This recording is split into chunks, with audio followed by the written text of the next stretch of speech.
Welcome back to the SSL Family Dad channel.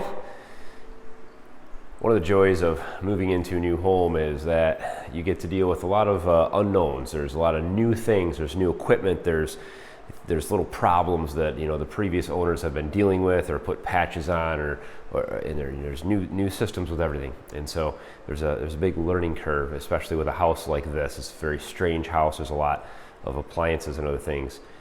So I'm having trouble with the heat. It's been earlier this evening. I don't know, it just seems like it's not working properly. And so I just got home from work, and we're gonna take a look around and see what is going on.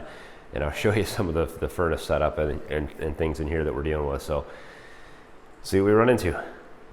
Well, we're up to 65 in here, but the heat's not running, so furnace is still not running. I'm not sure why. So this is one of two furnaces in the house. This is for the upstairs, one of the upstairs bedrooms, and for the atrium and another area. This is a trapdoor that does not have a latch on it.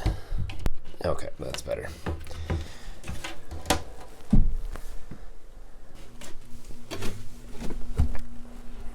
So I just cycled the furnace on. I had it turned off. And let's see what's going on. So generally when these things trip, there's a trouble code here that we could look up. I have a feeling I know what the trouble code is just because I know the issue this has been having, but generally what's going to happen, the blower's going to run. It's just a safety thing. It clears the system, and then now we have the induced draft motor that's going to turn on here. This starts the draft in the exhaust pipe, and then we should see our hot surface igniter back in here is going to start glowing in just a moment. And then once that glows, you'll hear the click of the gas valve, and gas will pump in there, and it should light. And then the flame sensor will detect the flame, and it will continue to light. So we'll see what happens here.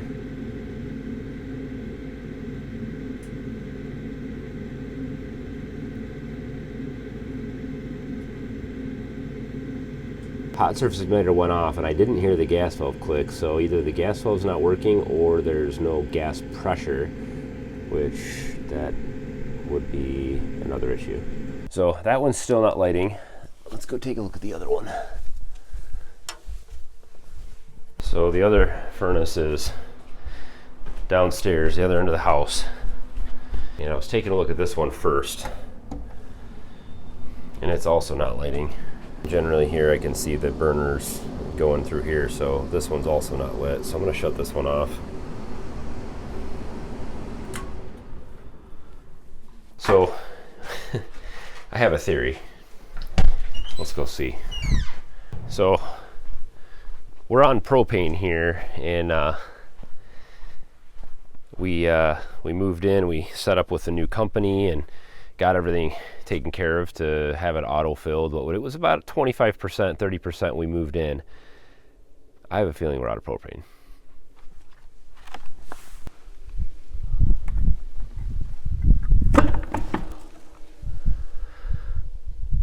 That is dead at zero. Completely empty. Huh. I think it's time to stoke up a few fires in here. I'm not sure how long it's going to be before we get the heat back on.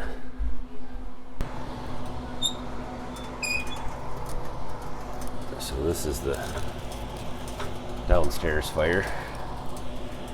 I've had this one going for a little while.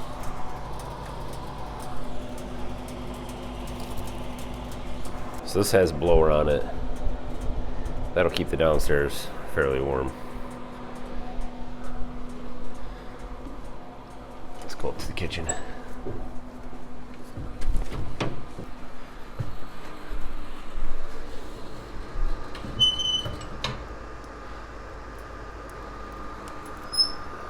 This is actually my favorite of the three fireplaces.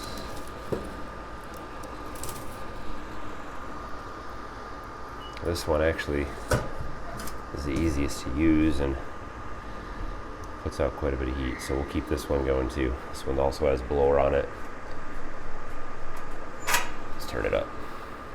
We also have a couple electric heaters One of them is actually this ceiling fan.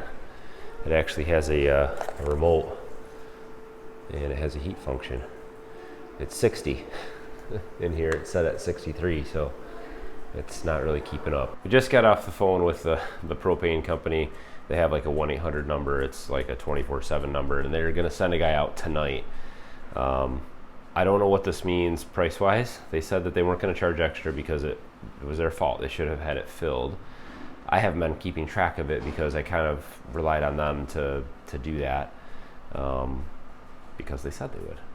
So a mistake I won't make again. I will now check that periodically, but they're actually going to come out. So he should be here before 11 o'clock tonight. He's going to hopefully be able to get up our driveway in the snow with a giant propane truck in the dark and get to the tank and fill it so that we can have heat and hot water throughout the night. Their regular deliveries are scheduled out. They said it would be 5, 6, 7 days. Actually, it would be 8 days from today. So we're not waiting 8 days. We'll see how this goes. Oh, here he is.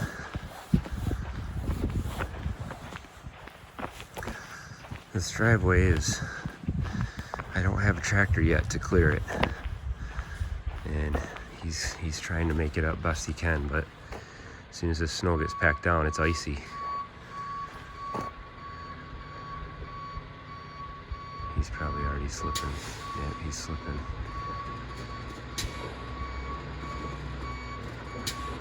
He's not gonna make it up.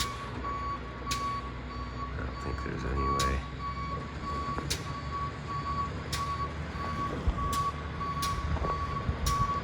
Well, he's doing, I don't know how he's got traction there.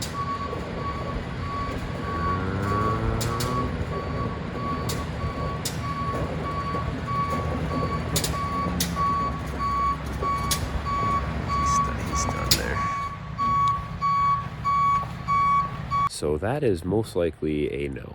I don't think he's going to make it up here. He just came, took a look, walked it off to see how far up the driveway he needs to get before where he can reach it with his hose. He's got a 100-foot hose, and he's about 150 feet away right now where he's at in the driveway. So he said he's going to give it one more shot, and otherwise we're out of luck till we get the driveway cleared. So wish us luck, or him. Not me. I'm just standing here. He said he's going to lock the differential on the truck to see if that will help. Seems better.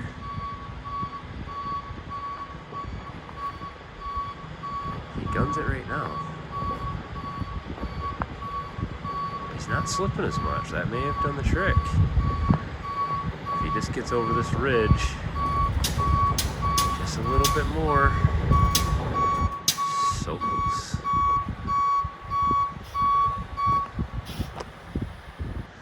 All right, he said he'd give it 2 shots.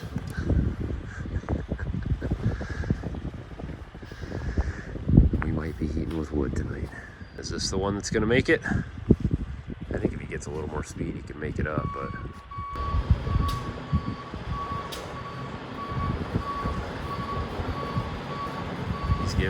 he's gunning it now. I don't think he's gonna make it any further though.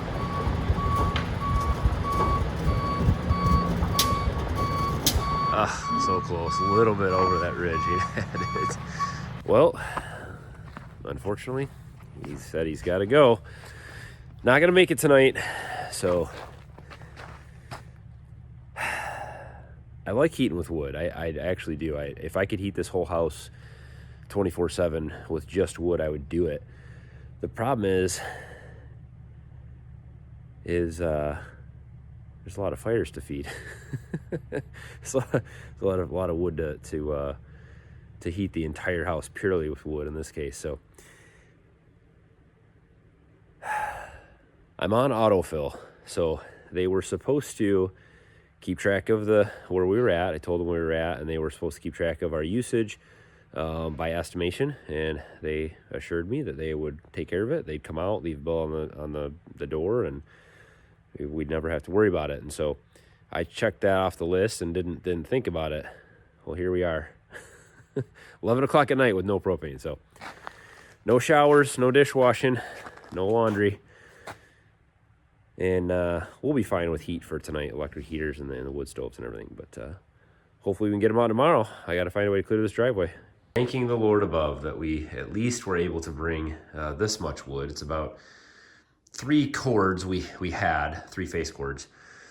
This is approximately a face cord here from to the end. So now we've got another face cord and a half outside. So this is my duty a couple times tonight will be to fill up the carrier with wood and make sure all the fireplaces stay stocked throughout the night. So I'll have to wake up probably about 3 o'clock and fill them all up, and then that should be good till morning. Plenty of wood, a lot of nice dry elm in here. There's some oak mixed in, and so it burns real good.